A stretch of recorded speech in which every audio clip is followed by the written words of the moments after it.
What is up, jabronis? JJ back here from Run Pure Bets. Back with another live video. Saturday, May the 1st. Had to double check that. You know, it's tough to get your dates right on some of these shows. I mean, let alone the times for some of the games. But no, it's good. Excited to be back for the live show. So yesterday dropped the team total from the solo vid. First five under 4.5 from the Houston game. The Boston game, Boston, Texas. I would say some things didn't go my way there. I definitely did not expect JD Martinez to be in the lineup. He was. And of course, go figure, he hits 2 home runs. Kind of tilting, right? Because the full game goes under, first 5 goes over. But again, for me, what slid it favorable was JD not being in the lineup. A little bit of shock for me when he was. And again, just to stick it up my ass, he hits 2 homers. That moves the solo place to 7-2. I know. Cue the tiny violins. So excited to finally get to a 10-game baseline. I'll be back with another solo vid on Monday. But what's up, Willie? But I move around too much. This fucking webcam. So excited to get back with another solo vid on Monday. But look, we have a full slate today. We'll talk a little derby action as well. What's up, Willie? What's up, B-Rad? So I spoke to Oh Father Time. Let me actually double check my bets here. Make sure I get you guys the right information. So he likes chalk today in the derby. And I'm by no means a horse guy. I know I usually do a separate video for the Triple Crown on this channel. Just a little bit of a busy back end to this week for me, but it's okay because we'll do it on this show. So you'll get some derby picks. So he likes some chalk, and he's also going to fade Baffert's horse, the number 8 Medina Spirit. Also, Baffert came out and said that this horse is not his typical quality, or his typical quality of horse that gets into this race. However, that's a pretty strong horse coming in, at least numbers wise. But again, Father Time, aka the Factsman, is fading number 8 Medina Spirit. So he likes the favorite to win it. And here's what I did. So I risked a total of 1.44 units. I know, hate to go super, super granular, but we're just talking reality here. Okay, so I have 500 to win on essential quality. That's the 14 horse. Okay. Then an exacta key where I keyed the 14 horse at the front. With number 1 known agenda, number 9 Hot Rod Charlie, number 15 Rock Your World, and number 17 Highly Motivated. Do that for 0.1 unit each bet. That's 4 total bets, 0.4 combined. Then I did a trifecta key again with the number 14 in front, essential quality, and then second and third, 1, 9, 15, 17, and then that's second and third, 1, 9, 15, 17. There are 12 combinations there. I did that for 0.025U each, which totals 0.3U. Okay, for those that need a calculator. Then I also did a superfecta light. Again, same thing with the 14 up front.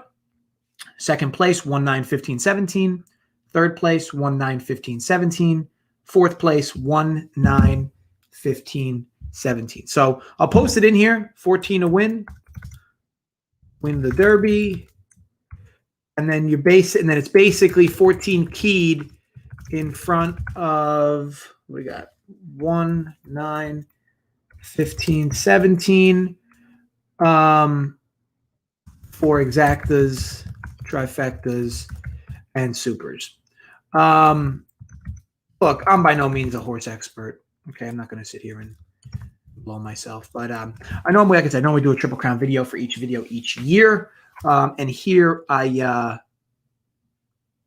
risked again, look, 1.4 units. Look, if the 14 wins, going to be able to sweat a decent amount behind him. But again, that's what the Pops likes, so I'm with him there. May the odds be ever in our favor. Maybe give yourself a nice little sweat. What's up, Uncle T? So enjoy that. And even today, I'm rocking the Run Pure Golf swag. Okay, for my boy Tony, who made his Big T, if you will, who made his debut in the NFL draft last night. or the night before. Uncle T knows what I'm talking about.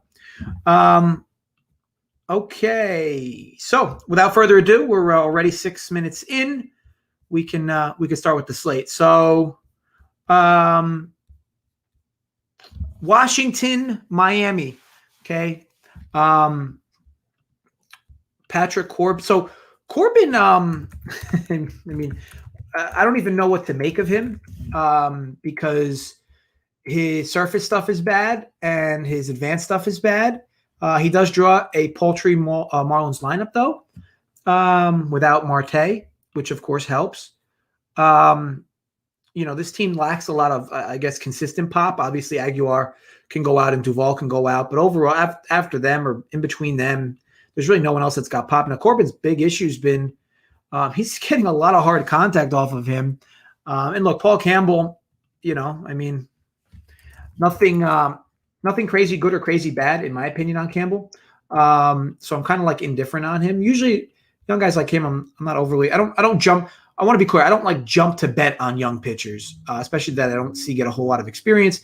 But overall, both pitchers have been bad. It might lean you towards the over. But look, that over is built into the number or melted into the number, if you will, at 8.5. Look, this could be a spot where both guys kind of find their stride. I know the Nats, you look at their up and down their lineup, and especially the bottom, it's kind of like a black hole. And even once you get past Turner, you got a few guys that got pop, but not a lot of consistency there. This is going to be a stay away spot, but if you're really looking for something, I did see the Marlins. I thought I saw their team total 2.5 VIG'd. Maybe it was three or 3.5 VIG'd. I do think they get base runners today. And again, when you're looking to bet overs, for team totals or even overs in general for full games, you're really trying to look for run opportunities. You can't really predict when runs score, right? Because there could be one or two opportunities all game, and both those opportunities, there ends up being a dinger, and you look a lot smarter than you are if you bet an over. But again, you're looking for run opportunities. Corbin's going to let guys on base, so I think the Marlins lean for me would be over their team total at 3.5. What would you name your horse if you owned one? I don't know. Longwood, maybe. What's up, Greg? 1 o'clock. There's another game I know because this is going to be my best bet. Okay, so Yankees host Detroit. Jameson Taillon and Mr. Turnbull for the Tigers. Now, I like what I've seen from Spencer Turnbull. Believe it or not, I know that, you look at his ERA 3.27 and it's kind of like, oh, well, makes sense. But his advanced stuff's pretty good too. And so is Taillon's. I kind of leaned the under overall, but I actually ended up liking Tigers run line more. I know it's a scary bet to make, right? But I got that Tigers plus 1.5 at BetMGM at plus 100. So I'll type that in for you. It's actually the best bet from the show. So Tigers run line plus 1.5 plus 100 BetMGM in New Jersey. Okay, so why do I like this bet? So first of all, over the Yankees' last 7 games, in games they did not hit 3 or more home runs in. They're really only averaging actually less than 3 runs a game. This team is very, very home run dependent to score runs, and that doesn't come by a surprise, right? That's not like news to anyone, I don't think. They haven't been very good at runners in scoring position. Of course, they have big names, and of course, the wind's blowing out. But I'll tell you this, and I'm interested to see what weather looks like, because, I live about, 30 miles away from Yankee Stadium. It's a little chilly here. So it looks like it'll get up to 60, 55. But with the wind, it's definitely by no means warm. Now, like I said, the wind's blowing out to right center or right field. So, sure, it makes the short porch even shorter. Yankees sat Stanton today, so I guess that helps a little bit. But overall, I know Detroit didn't look good yesterday by any means. But of course, they went up against Cole. Now they're definitely seeing a different face in Taillon. And again, Taillon hasn't been bad either. But I do think the Tigers should be able to keep this close today. And again, maybe keep it within 1 run. I just like the value with it. I think that the lines move too much. I've seen the steam. I say steam because the line wasn't this last night. And you move the Yankees line extra 30 cents, which of course impacts the run line. So again, I like the plus 1.5 for the Tigers today. I know it might not be the most popular play, but at the price. For me, it's an auto bet. So, yeah, Tigers plus 1.5 behind Spencer Turnbull. Good luck to us, right? It's going to be one of those really grab your nipples kind of games. Okay, so 2 o'clock. Matt Shoemaker, Daniel Duffy. Tough not to like what we've seen from Duffy thus far, right? I mean, ERA just an egregiously low 0.39. Regression though is on its way for Duffy. Now, will it come today? It might. Twins did find their sticks in a big way a few games ago. Actually, they've carried that right into yesterday. And now they face a lefty in Duffy. For me, it's look at a number of 9. And I know you were late to the party if you got 9. I do still like this over though. It's a slight lean. Again, I only have one best bet on these. I'm not going to bet this myself, but I try to give you guys perspective in every game. The big reason why I lean this over is because, first of all, the Twins, after a horrid start to the year, have seemingly started to find their bats, right? So found some life over the last few games, really hitting it well. I just want to make sure they're not sitting anybody crazy. Yeah, Bucks. I mean, they basically got everybody in the lineup today. So you have to like what you're seeing from there. And then Shoemaker hasn't been really good by any means. And the Royals, for their own right, they definitely have guys that can swing the bats. I mean, like the big question mark for me, I mean, I'm old enough to remember, excuse me, when Andrew Benintendi was a potential MVP candidate 2 years ago. And now he bats 7th and strikes out every at-bat for the Royals. It's just crazy how, that kind of whirlwind's out of control sometimes, especially with certain players. I guess it's confidence. Because how could a player like Benintendi go from being as good as he was at the plate 2 years ago to what he's showing now? Hopefully he finds something, but just surprising to see a player like him, in the bottom of a Kansas City lineup when he was one of the sparks for the Red Sox a few years back. But this team has certainly home run pop, and they're good versus righties, despite being very righty heavy.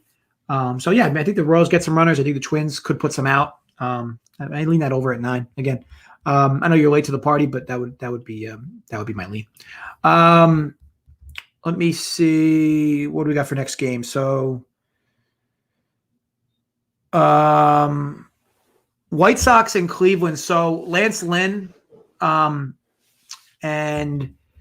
McKenzie for Cleveland, who has not been off to a very good start by any means. His advanced numbers are even awful, even more awful. Tristan McKenzie has a tough task today to outpitch Lance Lynn. However, this is not a spot I want any part of. So this is about -175 penning your book right now. And I get it. Lance Lynn's been super good. Lance Lynn, of course, will begin to see some regression. His stuff, while it is good, it's not as good as a 0.9-ish? Yeah, 0.92 ERA.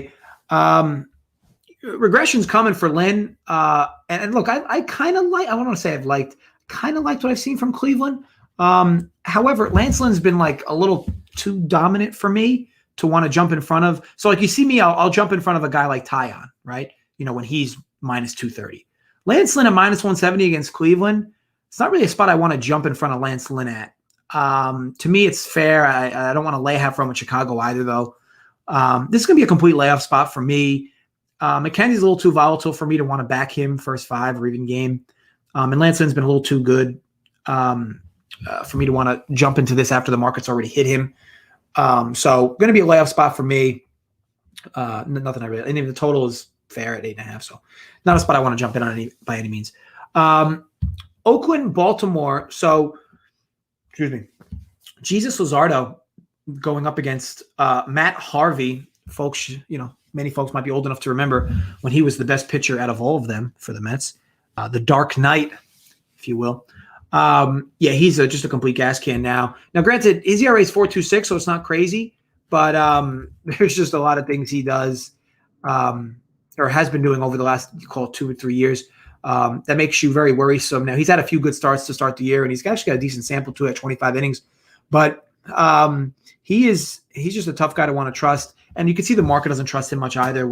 They're willing to lay 200 with Luzardo in this spot. Now, it also could be, of course, because Baltimore's just a bad team hitting wise, but At this number, I don't want to. I can't lay this with Oakland with Luzardo, who hasn't been good by any means. And I guess if I'm looking for a spot for a lean, with the number dipping to 8, I would lean over that number, maybe even first 5, 4.5. But and that's just because Luzardo's surface and advanced stuff's not very good, and Harvey's advanced stuff's better than his ERA, but it's not much. And you just kind of got to know he's got a bad start coming. So it'll be a layoff spot for me. I don't like the new price here by any means. Like I said, I'm definitely not laying it with Oakland. So slight lean on the over, full game, maybe even first half. So next game, Tampa Bay, Houston, Josh Fleming, Jose Urquidy. Pretty confident I'm pronouncing that right. Yeah. So Fleming 1.23 ERA, Urquidy 4.67. However, I'm pretty sure Fleming's advanced stuff isn't going to project well for him moving forward. Yeah, I mean, not awful. It's about 4. And Urquidy's advanced stuff's a little better than his surface.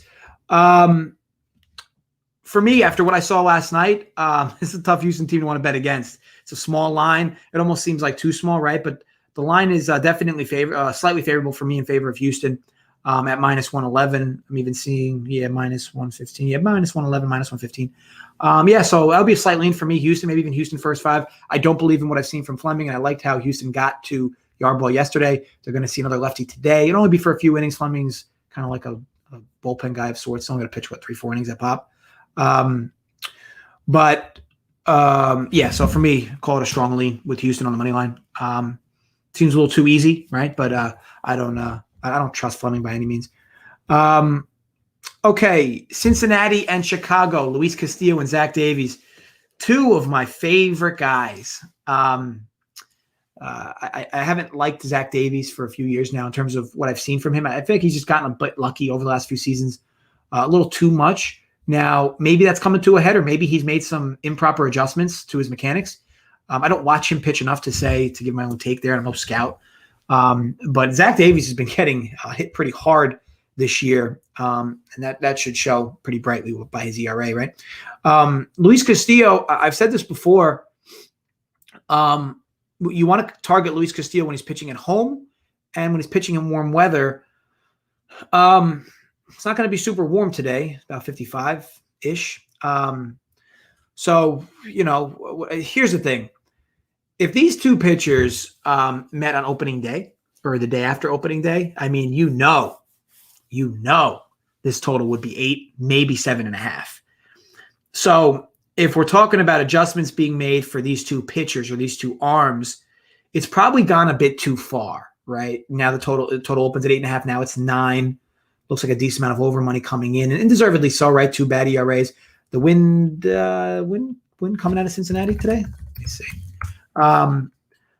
These are the typical spots where I actually love to jump in on the under. I just think the market's now beginning to really overreact to Luis Castillo's failures, and Zach Davies has been really getting hit hard. And I think that's why you see this number of 9 poke out. But even for me, it's tough to want to fade these arms. And the main reason why fade these arms, back these arms, is because you look at Luis Castillo's. Again, I've seen this guy pitch this season quite a bit. I've bet on a few of his starts, not always for him, but I've bet on games he's been pitching. He's just not in rhythm yet, and Zach Davies is very far from rhythm by a long shot.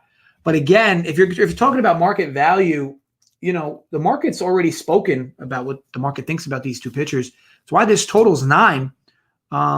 Since he's got, I'd consider it an average bullpen. The Cubs have an average bullpen.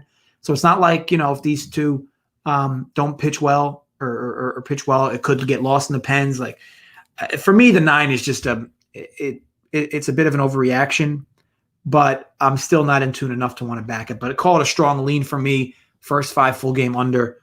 And that's primarily because I think the market's now moved too far on these 2 pitchers, and that's what's opened up this total of 9. And remember, this Reds Park, while it is, some people call it East Coast Coors, it's only East Coast Coors when it's really warm.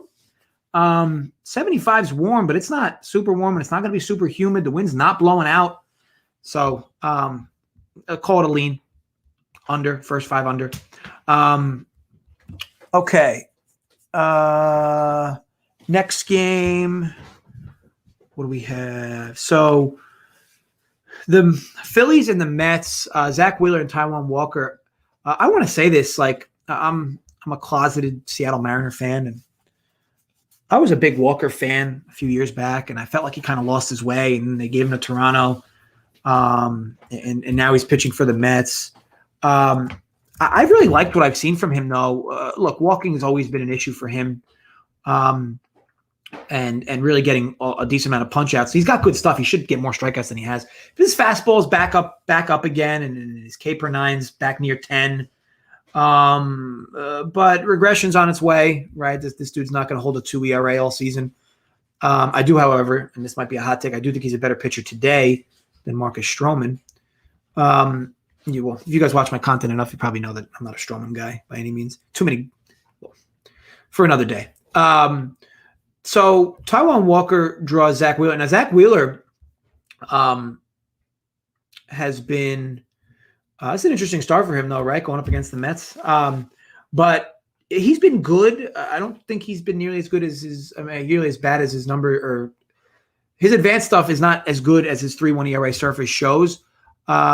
So you look at this line, you see a total of 7.5 with 2 arms that surface-wise look good, 2 lineups. So the problem with I'm not so much afraid of the Phillies are going to score. I'm more or less afraid of the Mets. I mean, maybe if you were talking a true angle for me, it would probably be the Phillies over their number. But again, I'm a little deterred from that primarily because I like Taijuan. I'm going in too many directions on this game. I mean, I looked at it from the angles that I could. It was too much back and forth for me in terms of like this, but don't like this, don't like this. So that's why it's an off spot for me. Like I said, I think Wheeler's due for some regression. I think Walker's due for some regression as much as I like Walker. And the Mets lineup is just too much Jekyll and Hyde. I think they're the worst hitting team in baseball statistically. That's not fun when you're betting them, especially during it's not exactly like they've shown a lot of pop recently anyway. I know Lindor's off to a slow start too, but he'll come around. But all things considered, it's going to be an off game for me. Pittsburgh Pirates, St. Louis Cardinals. So 2 of my boys, right? For those that watched my videos last year or the year before, I'm a huge Jack Flaherty fan. I just think he's a really, really good pitcher, and I liked him before he went on these borderline Cy Young campaigns. He typically got very unlucky. Didn't always get good run support. Speaking of unlucky, Trevor Cahill, who again, I feel like I say this on every single show. I'm a Trevor Cahill guy. I mean, there's not. I know I say this basically every time. It seems like every live video I do, he's on the slate. Look, I know he's a journeyman. He's been in the league a long time, and he hasn't really been that good for a long time. And you look at his ERA at 7, but like he's doing things to get himself out of jams. I think he's been extremely unlucky. I mean, whenever you see a guy with an ERA, 5 or 6, or in his case, past 7, and then you look at advanced stuff, and most of the advanced stuff is in the low 3s. I mean, the dude is not exactly getting lucky, or not exactly, shoving a horseshoe up his ass before starts. To put it even more clearly, he's certainly not waking up with bird shit on his windshield. His left on base percentage is less than 50%. I mean, that's just countlessly egregious. This does project very well for him moving forward. Will he, I know he threw okay in his last start. Could he, parlay that into another good start here? Maybe. It's a tough Cardinals lineup, though, right? Up and down. I mean, the idea of Goldschmidt and Arenado. Now, Arenado, I don't want to say the jury's still out on him. Don't get me wrong, he's a great hitter. But his first true season outside of Coors, I'm interested to see how he does over the whole stretch of the year. But, of course, that lineup up and down is just really stacked with bats. So definitely going to test Cahill, and Flaherty's been nothing short of great. But the line's short for a reason, though, right? Like, this isn't like your typical minus 190 line. Pittsburgh's been kind of hitting. Now, while they didn't get much hits yesterday, they drew a ton of walks. I think they drew 9 walks. So they had guys in the base paths, very patient. I'd expect them to be patient again today against Flaherty, do what they can to try to get anybody on base. Spot for me, as far as a lean, I think it's not crazy to think Pittsburgh could go over the team total. The team total is 3, -118 on FanDuel. And you can even split it like BetMGM, I think at 2.5 and -135 and 3.5. I know this is like a bet that I've not so much consistently given out, but I ride bats, right? And the Pirates, they're going to go through stretches this season where they don't hit, and they're going to be long stretches. They're really not in one of those right now, though. They're getting people on the base paths. And even if they can't get hits, they're drawing walks. 3 runs isn't a whole lot to ask for here. I know Flaherty's been good. I know the Cardinals' pen, well, it's not nearly as good as it was last year. But if they can just get a few base runners for Flaherty, it wouldn't surprise me the most that Flaherty gives up, 2 over 6, and they just got to squeeze 1 or 2 out over the last 3 against the bullpen. I don't love the bet. That's why I'm not making it. But if you wanted to take from me, and look, the reason why I'd prefer their total versus how they are, as much as I like what I've seen from Cahill, I can't trust him in this spot against this Cardinals lineup. So that's why I would personally prefer just to take the Pittsburgh team total over. But again, call it a slight lean. It's not a bet I'm going to be making. But that's the spot I like. What's up, guys? I'm missing a few of the things in the chat. Dom Ritchie, Willie, B-Rad, Sumner. I don't bet on bad teams. Learned that from Serge Wadi. Yeah, I mean, there's a lot of people that'll tell you, don't ever bet on a bad team, or if 2 bad teams play, don't even bet the game at all. But there's often the most value on those said bad teams, Sumner. Okay, so next game. I want to make sure I miss any. Okay, Milwaukee Brewers, LA Dodgers, Brandon Woodruff, Dustin May. Is that right? Did I skip a game? I think I skipped a few games, actually. All right, well, either way. Yeah, this is a complete layoff spot for me. I want no part of it. 2 good arms, 2 live arms. I can't even say 2 good lineups. The Brewers lineup's not that good. It's a tricky line, though, right? Because the price seems so cheap in the Dodgers. The Brewers aren't really hitting. But Woodruff's been really good, really good. So it's the line's right for me. It's fair right down the middle. Total's good. It's going to be a layoff spot. I don't want to continue to talk about a game I'm not going to bet at all, or not even think about betting. So we'll just move on. The Rangers Red Sox. Now, this was the game that fisted me last night. What's up, Chris? What's up, Steve? So what's up, Brandon? This would have been a spot where if the under came through yesterday, I would have went right back to the first 5 under here. Now, remember the full game though yesterday, while the first 5 lost, the full game did go under. And again, these 2 teams they're not hitting. I mean, sure, JD Martinez bailed the Red Sox out yesterday with 2 homers and four ribbies. Might have even had more. They had at least 4. They had a few homers. I know Devers hit a solo or 2-run shot, and Bogarts had a shot. That was their runs, right? I mean, that was their runs. So, I want to bet the under again, but I'm not going to double dip and do it. I mean, Lyles is by no means been good, and Eduardo Rodriguez, while he's 4-0, this dude's got regression on his way. But with all that said, he's a lefty versus Texas, and Texas's biggest bats are lefties, so that could neutralize. Sure, first 5 lean under, but I'm not betting it specifically because call me a little scared off from what I saw yesterday. A little too many home runs in that park. Make me a little more weary on making this bet again. And I don't like losing the same bet twice in a row. It just kind of makes me feel like I'm kind of chasing it. That's why I'm staying off it. But I can promise you, if that first 5 under came through yesterday, I would have doubled down and went back to the well again today. But that didn't happen, and so I'm going to be off it. But that's my lead. The Toronto Blue Jays, Atlanta Braves. Charlie Morton, I mean, I don't even know. Like, I want to say he's going to get himself right, but I watched this guy start his last few starts, and it's like even when he starts out well, he just consistently finds himself in jams and then gives up big home runs. He's a tough pitcher to want to back, and now he runs to this Blue Jays team, which is just hitting the lights off the ball. Now, Travis Bergen, I don't have much information on this guy. He's by no means a kid. He's been around for a while. I guess he's going to be like an opener of sorts. I don't know. I mean, he's a bullpen guy, so I guess he's going to be an opener. I don't know who's coming in behind him. I don't necessarily think it even matters. Both these teams are hitting. The Braves, despite starting out very slow yesterday, they did show late life. And the Blue Jays are obviously hitting. I think that's why you're seeing this total at 10.5. Despite how high this number is, I do still have a lean towards the over. Very, very, very slight lean, though. I don't like betting totals at 10.5 in parks not named Coors Field. But the way this ball's carrying out of this park has to make you want to bet the over, or I can't imagine anybody's jumping to bet the under in this game. Again, Morton's been a tough pitcher to watch. I mean, this would be probably the game where if a few innings go by clean, like happened yesterday, right, where you get two full innings of goose eggs, maybe you bet a live over at like 8.5 or 9. It'll actually be less than that. It'll be 8 if you go 2 full innings. Because you saw the runs pile in yesterday, especially from the home run ball. I would expect similar today in this same ballpark. Ball's just carrying out of there, and you got big bats on both sides. Call it a small, very, very small lean. Full game over. Okay, next game up. Arizona Diamondbacks, Colorado Rockies. Zach Gallen, one of my boys. I do like backing him often. Versus Austin Gomber. He's not French. So you look at this game at a surface level, right? Colorado can't hit away from Coors, or hasn't been hitting away from Coors. I think they have like 1 win away from Coors Field, maybe 2 wins.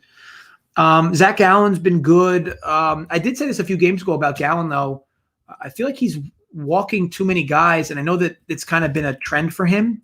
If there's one bad thing you could say about him, it's been his walks in his, you call it, short career. But he's like, I mean, he's had a walking problem in his career since it kind of came up in 2019. But, I mean, it's been really bad to start this season.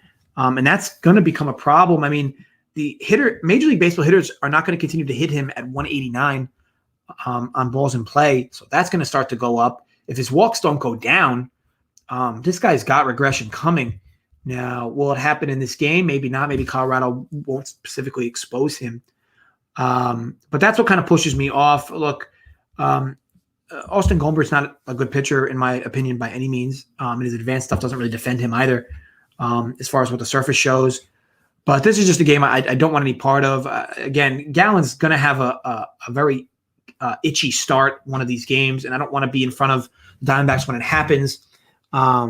And to me, the price is just fair. 180 is a fair number for Arizona in this spot, and I don't see any value on either side. The total, I'm sorry, it's actually almost 190 now in some spots. The total at 8, again, a fair number at this park and all things considered. So it's going to be a layoff spot for me entirely.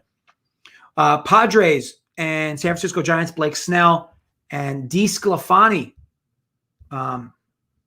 So Tony, or Anthony, as he goes by, DeSclafani's been very good for this. There's actually Giants rotation's been what I would consider performing admirably, all things considered. And DeSclafani is definitely no different. Now, the big issue for me, from what I've seen with Blake Snell, the dude just looks like nervous. There was a few tight spots against the Dodgers where he seemingly just tried to be too perfect with pitches and ended up walking a bunch of guys after going ahead of him. Now, sure, maybe Blake Snell's not ready for like a rivalry, like with the Dodgers and Padres. So maybe he's a little, maybe he's got to build himself up nerves-wise for that. In this game, he shouldn't, feel much pressure. But we know the San Francisco Giants lineup last year, they mashed lefties, and at some point that's going to become a bit redundant, right? Because this year they're not exactly mashing lefties. But this was a game I dug into slightly. I didn't fully cavity search this game, but there was nothing that really stuck out to me. The total's low, but it should be. Does Blake Snell finally correct himself? He very well could or should. DeSclafani's been good, but his advanced stuff doesn't defend his current ERA. So overall, there's a lot of arrows going in both directions for me, and I'll stay away from that game. Last but not least, the Seattle Mariners and the Los Angeles Angels. Leger Newsom versus Griffin Canning. Now, I'm a Griffin Canning guy. I've been for a few years now. However, I have not liked at all what I've seen from him. And I know you look at his ERA, you might think, oh, well, obviously. But again, I'm not always like that because Trevor Cahill's ERA is like that, and I'm hitting here knob slobbing him on the show. So Griffin Canning, I have not liked at all what I've seen from him. This is a good spot start for him, though. His K rate's above what it's been for his career. Now he joins a Seattle team that loves to flail. And I really wanted to lay the half run with the Angels in this spot. But I tell you what, I dug deeper into Newsom, and his advanced stuff's shows he hasn't. His ERA is warranted. Maybe it's going to be slightly higher, but his advanced stuff projects really well for him. And I know he doesn't always go deep into games, only 4 or 5 innings, but he's been good enough to scare me away from the bet. And the Angels' first 5 would have been dog money. Now, I don't like Newsom enough to want to bet it because I wouldn't fade Canning in this spot. This is your typical get right spot for a pitcher like Griffin Canning, but I just laid off the game. Now, granted, if this moved, like if somehow Mariners steam came through and this steam down on like Angels -120, I mean, it would practically become an auto bet for me to bet the Angels. So I'm just letting you know that if this moves a little further, it would become an auto bet for me. But for now, it's a layoff spot, and again, one of those games will get too many arrows going too many different ways. Okay, so I think that basically wraps it up. Thank you everybody for joining in. If you just checked the chat, I wrote in my best bet. I also wrote in the Derby bets from the Factsman, so you guys can tell those if you want, have a little fun. Otherwise, I don't know what to tell you. But I will be back tomorrow with Holden. I don't think Joey's going to make the show tomorrow, but I'm going to try to get my dad on with us, so hopefully it'll be Holden, me, and my father doing the show tomorrow. I wish you guys all the best of luck with all your bets. And again, real quick, the best bet from me was Tigers run line +1.5. But again, if you just check back the chat, you'll see all that as well. So again, guys, as always, thank you again for watching. Gamble responsibly and stay safe, folks. We'll see you tomorrow.